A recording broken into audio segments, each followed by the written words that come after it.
Hello friends, welcome back once again. Friends, बात करेंगे आज हम लोग डार्विन के बारे में और डार्विनवाद के बारे में।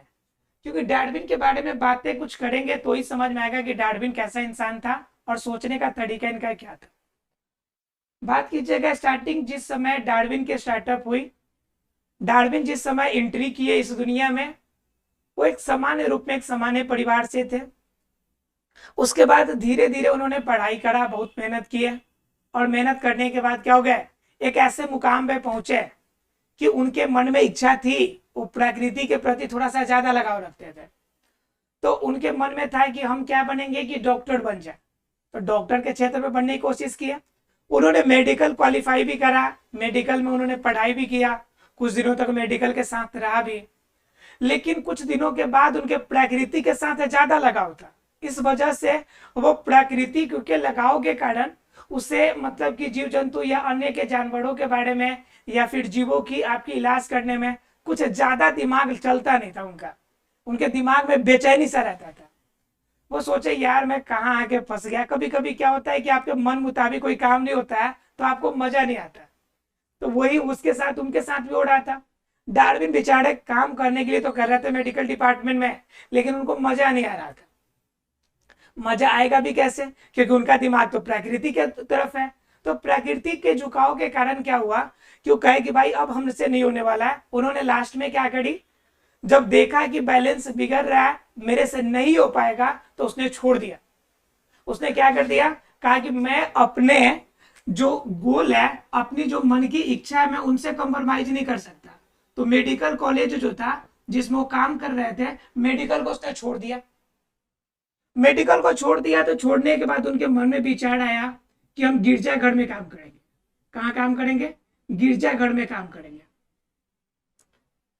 ताकि हम प्रकृति से थोड़ा सा ज्यादा लगाव में रहे, प्रकृति के बारे में और सोच सके। क्या हुआ कि मेडिकल के छोड़े गिरजाघर में जाना था, तो इनके लिए आपका एकेडमी कोई कोर्स चाहिए था। तो इसके लिए इन्होंने कैम्ब्रिज यूनिवर्सिटी में क्या कर ली, एडमिशन ले लिया। क्या करने के लिए, गिरजाघर में काम करने के लिए। अब क्या हुआ कि गिरजाघर में जब इनको काम करने का मौका मिला, तो गिरजाघर के तरफ से इन्हें एक जहाज पर बैठकर कुछ दूर की यात्रा करने का मौका मिला, एक ट्रिप के तौर पर। यात्रा करने के दौरान क्या हुआ कि इनका तो प्रकृति से ज्यादा लगाव था, नेचर प्रकृति के प्रति ये ज्यादा लगाव रखते थे, नेचर के प्रति। अब नेचर के प्रति ज्यादा अगर प्यार रखने की वजह से वो जहां पर भी वो चीजें दिखते थे, उसे लगता था कि उसके बारे में थोड़ा जान ले। तो इस कंडीशन में क्या हुआ, नेचर के लिए प्रकृति में पाए जाने वाले बहुत सारे पौधे, बहुत सारे जीव, बहुत सारे जंतु, इन सभी का इन्होंने क्या कर लिया, बहुत सारे सैंपल इकट्ठा किए। बहुत सारे इन्होंने क्या कर लिए, सैंपल इकट्ठा किए, बहुत सारे नमूने प्राप्त किए और सबके बारे में विस्तृत जानकारी प्राप्त करने के लिए बहुत सारे क्लू जुटा लिए। इस यात्रा के दौरान ये जा रहे हैं यात्रा पर, और इस यात्रा में क्या कर लिया, इन्होंने अपना काम कर लिया, पूरा सैंपल बना लिया। सैंपल बनाने के बाद इनके मन में विचार आया कि अब इनसे कुछ और किया जाए। अभी यात्रा आगे बढ़ी रही थी, तो यात्रा के बीच में क्या हो गया कि यात्रा के बीच में उन्हें पढ़ने को मिल गया एक चीज। क्या मिला पढ़ने को, तो क्या हुआ कि ये घटना अभी तक हो गई, कहाँ हो गई कि अब ये यात्रा कर रहे, यात्रा के दौरान इन्होंने क्लू इकट्ठा कर लिया। अब यात्रा में क्लू जब इकट्ठा कर लिया, तो उसी दौरान क्या हुआ कि 1838 में इन्होंने एक वैज्ञानिक की एक लेख पढ़ी। कब, 1838 में, अभी यात्रा में ही है। 1838 में एक लेख पढ़ा, और इस लेख किसका था ये, तो टी.आर. मत्स का, टी.आर. मल्स का आपका एक लेख था, एक आर्टिकल था। यह आर्टिकल इन्होंने पढ़ा। आर्टिकल पढ़ने के बाद इन्हें लगा कि भाई ये बात तो सही है। इन्होंने आर्टिकल को पूरा सारांश करने की कोशिश करी, पूरा पढ़ा। पूरा पढ़ने के बाद अंतिम कंक्लूजन में निकल के आया कि इस धरती पर जितने जीव है, उनकी जीव की उत्पत्ति जो हुई है और यह जीव यहाँ पे स्थित है, यह सिर्फ प्रकृति जिसका चुनाव करती है, उन्हीं के आधार पे ये होता है। जितने जीव इस धरती पे जिंदा रहता है। अब क्या होता है कि कभी कभी कुछ बातें पढ़ते हैं, जानते हैं, सुनते हैं, तो किसी चीज की क्या होती है कि दिमाग में बड़ी गहरा छाप पड़ता है। ये टीआर मल्स की ये जो बात थी आपका प्रकृति चुनाव के नियम वाला, ये बात डार्विन के दिमाग में बैठ गया। ये घटना 1838 की है। ये 4 सालों तक गिरजाघर में काम करते रहे, लेकिन क्या हो गया कि इनसे बर्दाश्त नहीं हुआ, इतना ज्यादा मंथन किए कि इसके आपका विकास के लिए 1842 में ये लंदन चले गए। कहां चले गए? लंदन। लंदन में जाके इस पे और ज्यादा गहन आपका विचार करने लगे कि भाई प्राकृतिक चुनाव का नियम क्या है, कैसे बनेगा नियम, इनके बारे में आज की धरती पर जीव कैसे जिंदा रहते। अब ये घटना 1842 में लंदन जाके सोचने लगे। 1842 में जब ये लंदन लिखने लगे तो लंदन गए तो अपने विचारों को इन्होंने एक बुक में लिखना कोशिश किया, एक किताब में लिखने के स्टार्टअप किया इन्होंने। किताब में जब लिखना स्टार्टअप किया तो उनके मन में एक विचार आया, अभी लिख ही रहे थे, अभी स्टार्ट ही कर रहे थे, तब तक उन्होंने एक और वैज्ञानिक थे वेलेस, क्या नाम था उनका? वेलेस। वेलेस जो वैज्ञानिक था उनका एक आर्टिकल पढ़ा। जब उनका आर्टिकल पढ़ा तो उसमें एक क्लियर प्रूव कर रहा था कि किसी भी धरती पे जीवों की उत्पत्ति किसके अनुसार होगी? प्राकृतिक चुनाव के नियम के अनुसार। अब इनका जो आपका विश्वास था और ज्यादा पुख्ता हो गया। ये घटना लंदन की है। अब क्या हो गया, ये सुनने के बाद आपके दिमाग में इनके विचार आ गए कि भाई ये तो एकदम बिल्कुल क्लियर है, बिल्कुल एकदम स्ट्रेट क्लियर है। अब इन पे थोड़ा सा गहन करके क्या करेंगे, वेलेस के आर्टिकल को ही छपवा देते हैं, अपना कहला बुक लिखेंगे हम। तब तक क्या हुआ कि कभी भी कोई काम करते हैं तो आप पहले सोचते हैं कि आपका विश्वस्त इंसान कौन है, आप किस पर सबसे ज्यादा विश्वास करते हैं। आप उसे क्या करते हैं कि एक बार पूछने की कोशिश करते हैं कि भाई देखो ऐसा काम है, ये क्या करना सही रहेगा या नहीं सही रहेगा। इनके भी 2 बड़ी गहरे मित्र थे, क्लोज फ्रेंड थे। इन दोनों फ्रेंड से इन्होंने बात किया और कहा कि भाई देखो हम क्या कर रहे हैं, हम करेंगे ये कि वेलेस के जो आर्टिकल है उसी आर्टिकल में थोड़ा सा सुधार करवा के अपना विचार डाल के और वेलेस के आर्टिकल को निकालेंगे। दोस्त सब कहा कि बा तुम उसका आर्टिकल निकालोगे तो तुम्हारा नाम कैसे होगा? आर्टिकल उसका छपेगा, नाम वेलेस का होगा। रिसर्च तुमने किया, नाम वेलेस करेगा, तो फिर मजा क्या आएगा? एक काम करो, तुम रहने दो उसको क्या कर दो, वेलेस के नोट्स रखो, इनसे इंफॉर्मेशन लो, टीआर मल्स के प्राकृतिक चुनाव का नियम लो, सबका गहन रिसर्च जो तुमने किया है और तुम अपने हिसाब से एक अलग बुक लिखो। तो कहा कि भाई ये भी उपाय सही है। तो इन्होंने इन सभी के बहकावे में आके 1856 में इन्होंने बुक लिखा और बुक का नाम था the origin of species. The origin of species कब लिखा इन्होंने बुक? 1856 में। जब ये 1856 में मार्केट में आया तो जानते हैं कि हर काम में कोई बाधा देने वाला होता है, कोई आगे करने वाला होता है। 1856 में इनका बुक रिलीज ही नहीं होने दिया। लोगों ने कहा कि भाई जो आप बात कह रहे हैं उनको मानने वाली बात नहीं है, ठीक है। तो इन्होंने इनके बातों को लोगों ने माना नहीं, लोगों ने इन्हें रिलीज ही करने नहीं दिया। फिर इनके बातों को थोड़ा सा आगे बढ़ा, थोड़ा सा लोगों का विश्वास जगा, तो लास्ट में ये जाकर 1 जुलाई 1858 को यह जो इनकी बुक थी यह रिलीज हुई, यानी कि प्रकाशित हुई। बात समझ में आ रही है? ये घटना कितना पुराना चल रहा है, 1858 में जाके इनकी बुक प्रकाशित हुई, ठीक है। और लोगों के समक्ष यह बुक निकल के आई और 1859 में यह पहली एडिशन 1858 में, और ये एडिशन मार्केट में लोगों के बीच 1859 में निकल के आई। कब निकल के आई? 1859 में। तो समझ सकते हैं कि 1838 में आर्टिकल पढ़ा था और मेडिकल ज्वाइन करने की बात, स्टार्टअप करने की बात उससे पहले की थी। स्टार्टअप इसने कब किया था? तो डार्विन का जन्म 1809 में हुआ था। ध्यान से समझिएगा, जन्म 1809 में हुआ था। उसके बाद इन्होंने आपका क्या किया, मेडिकल में काम किया, फिर गिरजाघर यात्रा, फिर ऐसे घूमते हुए लंदन पहुंचते हुए, आर्टिकल से पहुंचते हुए तब बुक पर 1859 में पहुंचे। यानी कि इन सभी गहन क्रियाओं को 50 साल के बीच में आपका किया इन्होंने। 50 साल में आप 15 साल निकाल लीजिए बेसिक उनकी एकेडमिक पढ़ाई के बाद, यानी कि लगभग 35 सालों तक इन्होंने कठिन परिश्रम किए, तब जाके आखिरी में इन्होंने जो बुक निकाला, सारांश अपने सोच का, अपने विचार का जो बुक निकाला, वह बुक था द ओरिजिन ऑफ स्पीसीज। अब आप सोच रहे होंगे इतना जब विश्लेषण करके जो इंसान बुक लिखा है तो कंफर्म जीवों के बारे में कुछ ना कुछ तो स्पेशल कहा होगा, कुछ ना कुछ खास तो कहा होगा।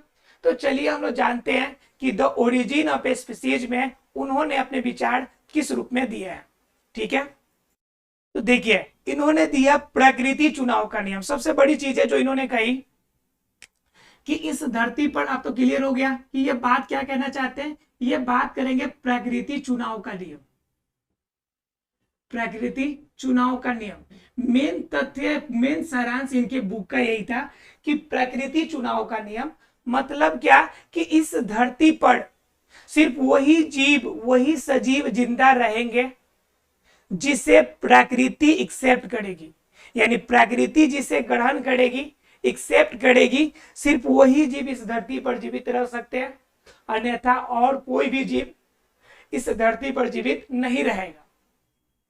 यह किनका विचार था? यह चार्ल्स डार्विन का विचार था कि प्रकृति चुनाव का नियम यही कहता है कि इस धरती पर सिर्फ वही जीव जीवित रहेंगे जो क्या करेंगे, जो प्रकृति के नियमों का पालन करेंगे, और जो प्रकृति के नियम का पालन नहीं करेंगे वह इस धरती पर जीवित नहीं रहेंगे।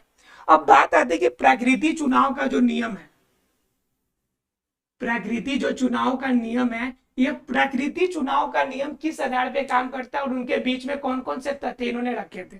तो कुछ तथ्य हैं जो इन्होंने रखे थे। पहला तथ्य क्या है उनका कि विभिन्नता में सर्वव्यापकता, विभिन्नता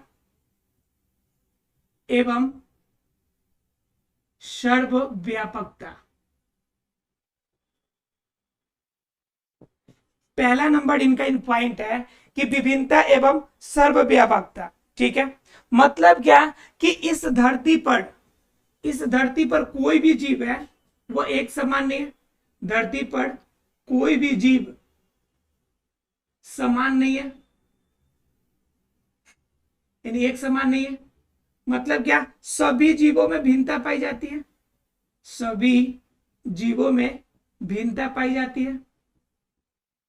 दूसरी बात कि इस धरती पर कोई भी जीव एक समान नहीं है, सभी जीवों में भिन्नता पाई जाती है, और सभी जीवों में, सभी प्रकार के जीव